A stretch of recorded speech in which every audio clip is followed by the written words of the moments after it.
My name is Bas Smets. I'm a landscape architect and I have offices in Brussels and Paris, and I teach at Harvard University. My name is Pohl. I'm the director of the Flanders Architecture Institute, and we're the commissioner of the Pavilion this year. So the idea is to rethink architecture and its relationship to nature. We're living on a planet that has a terrible climate crisis. More and more architecture has become isolated from the biosphere, from what allows life, because every time we breathe air made by plants. So we're thinking, can we create a new equilibrium between plants and buildings? Can we bring plants inside the places where we spend 80-90% of our time?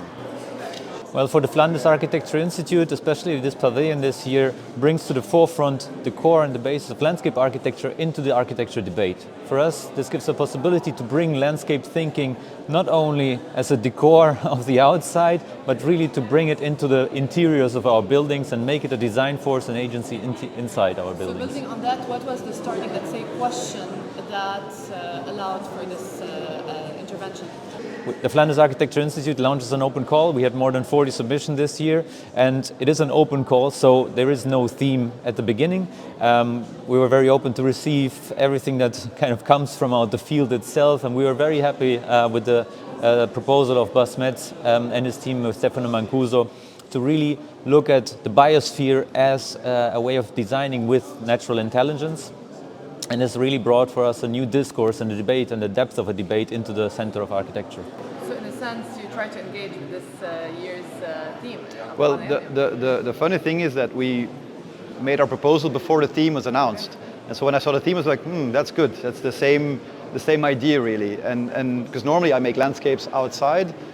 Following the call, we thought, can we think of a building as a microclimate? And especially this building, because it's basically a shell used for art and for architecture. It's not really a building. So we thought, can we read the building as a microclimate? Can we check what kind of microclimate it would correspond to in nature? And we're very close to the understory of a subtropical forest, because the understory is the space below the canopy of the trees, here made by the building itself.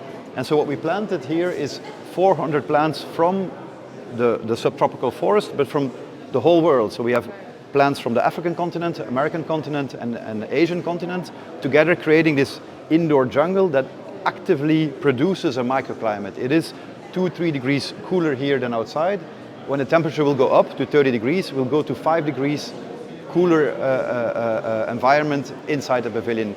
And we do this with the latest technology, where the plants themselves ask for the rain when they're thirsty, they ask for extra lighting when they need it, and they ask for ventilation when the humidity goes up.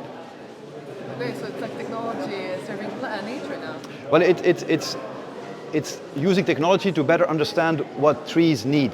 So it's not dominating them, but it's listening to them. And that's what we do here with the University of Ghent. It's really the latest technology to give more liberty to these plants to be able to grow well in an environment like a building. This is a prototype, it's small. We think this could be used in airports, hospitals, university buildings, where we can make a plant room really that purifies the air but also cools the air.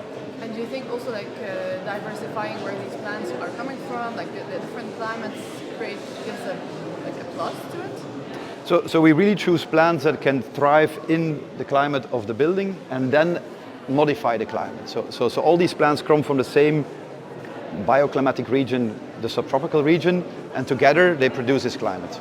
Very interesting. So were there any particular challenges for this pavilion? There were many. The biggest challenge is Venice. Venice, everything comes on a barge. So the biggest tree is 7.5 meters tall. It came on a barge to the canal. We had to get it here. And then we cannot use any equipment in the building, so we had to carry it horizontally into the pavilion. So it was a very manual work to plant each of these trees by ourselves. We built it all by ourselves. Okay. You said something today that I'm very much interested in. You said that you want people to look at landscape as not a final product. Can you tell us a bit more about that? Well, landscape is essentially working with living material. Living material continues to grow, will die at some point. So we're used to not think of an image, but of a process. And what we're doing here is the same thing. We start a process that then produces its own reality. These plants will continue growing, we'll monitor them, They will start asking for the rain when they need it. So we're looking at something that's evolving, and I'm very looking forward to the 6 coming months to see how they will grow and how they will start manipulating their environment. And what made you choose a landscape project for the Architecture Biennale? I think we need to basically rethink very core elements in the way how we design in times of climate crisis. And a landscape thinking really works with that. It allows us to change our perspective on architecture. It allows us to question conventions of our materials, of our typologies, the way how we use buildings, our very core idea of comfort that we have developed in the past 70 years. And I think there is the big force that landscape architecture can offer to architecture in order to go into a new dialogue. It's not anymore the kind of clear division between the outside and the inside, architecture and landscape architecture. We need to find new symbiosis between the disciplines, between the indoor and outdoor spaces, and that's what landscape architecture and the practice of Bas Smets specifically offers to here. And now more than ever with the climate urgency. Now more than ever, because if we're looking at 4 or 5 degrees more at 2100, those plants won't survive outside. So architecture has always been about survival, about protecting. I think architecture should again become about survival of us, but also plants and animals. And finally, in your opinion, what role does biennials like this one play in shaping the architectural discourse? Well, when we responded to the open call, I was thinking what to bring to a biennial. For me, a biennial is a test ground. Biennial should be about new ideas, about discussing, and so what we bring here, it's really a test. It's a prototype. We're still fine-tuning it, and we'll use those 6 months to come up with new knowledge. Thank you so much. Thank you.